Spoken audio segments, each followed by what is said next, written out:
अंतर्दृष्टि कब आती है?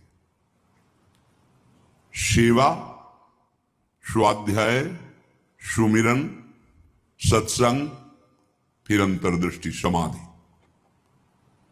जो सेवा में प्रमादी है, भगवत सेवा, गुरु सेवा, समाज सेवा, वो किसी मार्ग का पथिक नहीं है, किसी मार्ग का पथिक नहीं।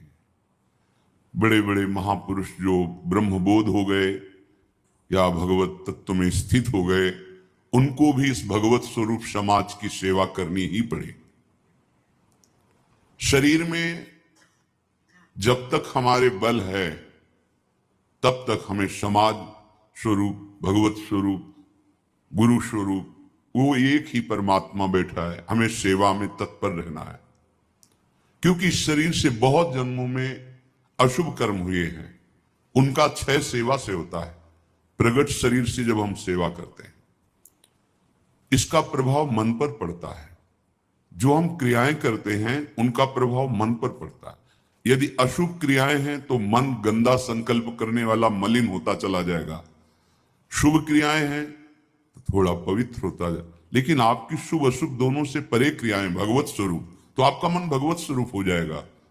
तब अंतर्दृष्टि खुलती है, एक एक इंद्रिय परम पावन हो जाती है। ये 7 बातें पूज्य श्री राधा बाबा आदेश कर रहे हैं, अंतर्दृष्टि खोलने के लिए है। साधक प्राणों की बाजी लगा करके भी इनका कभी उल्लंघन न करे तो 4 अनर्थों का अपने आप नाश हो जाता है। आगे वर्णन आएगा। प्रेम ही अंतर्दृष्टि है। प्रेम नेत्र, हरिवंश नेत्र, हिय के नयन निहार, अंतर्दृष्टि, ये एक ही शब्द के बहुत से पर्यायवाची हैं।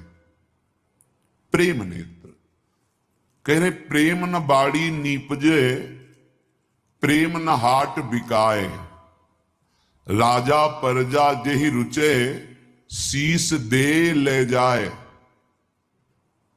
समझो, प्रेम ये बाजारू वस्तु नहीं कि खरीद लोगे पैसा देके।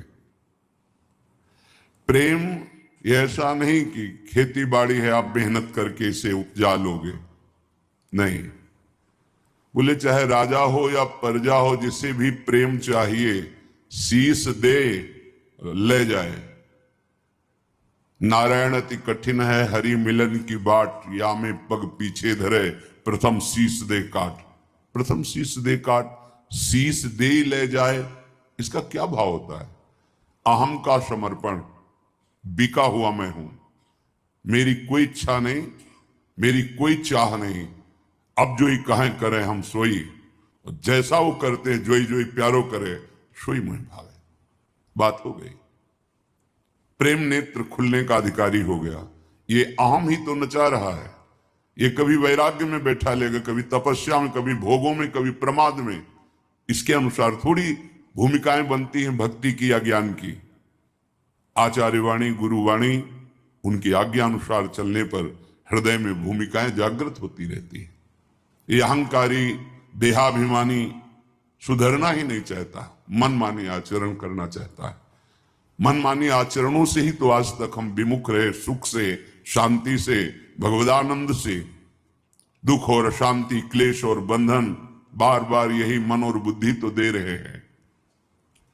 बिल्कुल सत्य बात कह रहा हूं।